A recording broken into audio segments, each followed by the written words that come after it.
पुढच्या धड्यामध्ये आता प्रवेश करतोय. आपल्या धड्याचं नाव आहे वारे. चला तर मग या धड्यामध्ये आपण वारे म्हटलं की आपल्या समोर डोळ्याच्या समोर कोणती गोष्ट किंवा कोणती व्यक्ती येत नाही, तर काय येतं, जाणवणे हा प्रकार येतो. कारण आपल्याला वारा हा जाणवण्याच्या स्वरूपात आपल्या जवळ येतो, म्हणजे त्याचा स्पर्श आपल्याला कळतो. उदाहरणार्थ आपण बघितलं तर हिवाळ्यामध्ये थंड वारे वाहत असतात. मग आपल्याला जाणवतं की आपल्याला थंडी वाजते, थंडीचा वारा आलाय, चला स्वेटर घालूया.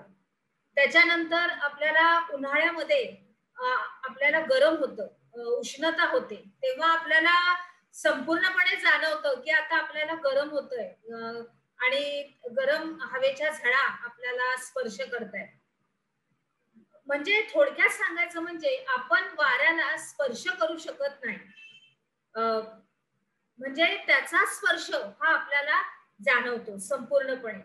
आपण त्याला हात लावू शकत नाही, त्याला बघू शकत नाही, पण तो आपल्याला असा अंगाला असा भिडून असा जातो आणि त्याच्यामुळे आपण त्याचा एक प्रकारे जाणवणं, त्याचा स्पर्श आपल्याला अशा रीतीने होतो. बरोबर? तर मग आपण कसं ओळखतो की वारा इथं वाहतोय? तर जेव्हा आपण आपल्या खोलीत बसतो, तेव्हा आपण जेव्हा पंखा लावतो, तेव्हा आपला पडदा हलतो. आपले काही वस्तू असतात, फ्लॉवर पॉट मधलं फुलं हलतात. त्याच्यावरून आपल्याला कळतं की आपल्या पंख्याचा वारा आपल्याला लागतो. तर अशा रीतीने आपल्याला हा वाऱ्याचा स्पर्श जाणवतो, पण आपण त्याला बघू शकत नाही. तर मग ह्या वाऱ्याच्या वाहण्याचा आणि वाऱ्याशी जो संबंध असतो, तर पृथ्वीवर हा हवेचा दाब हा एकसारखा नसतो. कारण वारा हा वाहत असतो, कधी उष्ण, कधी थंड, समशीतोष्ण, अशा वेगवेगळ्या ह्याच्यामध्ये तो वाहतच असतो. त्याच्यामुळं काय होतं की हवेचा दाब हा एकसारखा सगळीकडे नसतो. बघा, काही ठिकाणी गरम हवा असते, काही ठिकाणी थंड हवा असते. याचा अर्थ काय, तर वेगवेगळ्या प्रकारचे हवा त्याच्यामध्ये सामील होते. कारण वारा सातत्यपणे एकाच ठिकाणी नाही वाहत, तो सगळीकडे वाहत असतो. त्याच्यामुळं म्हणजे कसा, तर जास्त दाबाच्या पट्ट्याकडून कमी दाबाच्या पट्ट्याकडे हवेची हालचाल क्षितिज समांतर दिशेमध्ये होत असते आणि या हालचालीमुळे वाऱ्याची निर्मिती होते. काय होते? वाऱ्याची निर्मिती. मग आता हवेच्या दाबाच्या या फरकातील तीव्रतेचा परिणाम हा वाऱ्याच्या गतीवर होतोच. कारण कुठे कुठे दाब येतो, जसं की आपण डोंगरावर वरती वरती वरती जातो, तसं तसं वातावरण कसं होतं की एकदम विरळ विरळ असं होत जातं. मग त्याच्याप्रमाणे तिथे हवेचा दाब आपल्याला भासतो. तर आता पुढे, आता त्याच्या साठी आपण काही कृती करतोय. तर समान टेबल आहे बघा, दोन मुलं आहेत, एक मुलगा आणि मुलगी, आणि ते दोघ जण विद्यार्थी कशा पद्धतीने आपला प्रयोग करतायत ते आपण बघतोय. चला तर, समान आकाराची दोन भेंडोळी बनवायची कागदाची. त्याच्यानंतर टेबलाच्या एका बाजूस दोन्ही ती भेंडोळी अशी ठेवायची. त्याच्यानंतर तुम्ही आणि तुमचा मित्र किंवा मैत्रिणीनं ती कागदाची प्रत्येकी एक भेंडोळी घ्यायची. आता आपले हे विद्यार्थीच आहेत, तेच हे करतायत. तर कागदाच्या भेंडोळीला व टेबलाला अजिबात स्पर्श करायचा नाही. आणि काय करायचं, तर भेंडोळी टेबलाच्या दुसऱ्या बाजूला पोहोचवण्यासाठी तुम्हाला काय करावं लागेल, तर तुम्हाला ती कशी पोचवायची, तर एका बाजूला दाखवलेलं आहे की कागदाने तिला वारा घालून तिला घालवत आहे, आणि दुसऱ्या ठिकाणी आपल्या शरीराच्या फूक मारल्याने, म्हणजे अशी फूक मारल्याने ती कशी जाते ह्याच्यामध्ये तुम्हाला बदल बघायचा आहे. तर कुठली भेंडोळी सगळ्यात जास्त लवकर पोहोचेल आणि कुठली वेळाने, हे तुम्हाला निरीक्षण त्याच्यामध्ये करायचंय. आणि दुसरं म्हणजे कागदाची एक भेंडोळी उशिरा पोहोचणार, तर ती का पोहोचली, त्याचा सुद्धा अनुमान आणि निरीक्षण आपल्याला करून आपल्याला हवेचा दाब आणि वाऱ्याची गतीप्रमाणे कसा असतो हे आपल्याला लक्षात येणार आहे. आता पुढे त्याच्यासाठी आपण काही चित्र इथं बघतोय. ह्या चित्रामध्ये काही ध्रुवीय जास्त दाबाचा पट्टा आहे. एका बाजूला आपल्या उजव्या बाजूला त्याच्यामध्ये ध्रुवीय वारे आहेत. मधून सगळ्यात प्रथम बघा, दोन्ही चित्र जी आहेत ती अगदी लक्षपूर्वक बघा. ह्याच्या अगोदर ह्याचा आपण अभ्यास केलेला आहे, परंतु या अभ्यासक्रमात सुद्धा ह्याचा समावेश इथं केलेला आहे. तर पहिला आहे तो ध्रुवीय जास्त दाब पट्टा. बघा, वरच्या बाजूला आहे ध्रुवीय वारे, खालच्या बाजूला आहे ध्रुवीय जास्त पट्टा, म्हणजे ध्रुवीय वाऱ्यांचा हा संपूर्णपणे पट्टा आहे. त्याच्यानंतर मध्यभागी जातं ते विषुववृत्त आहे. काय आहे? विषुववृत्ताचा कमी दाबाचा पट्टा आहे.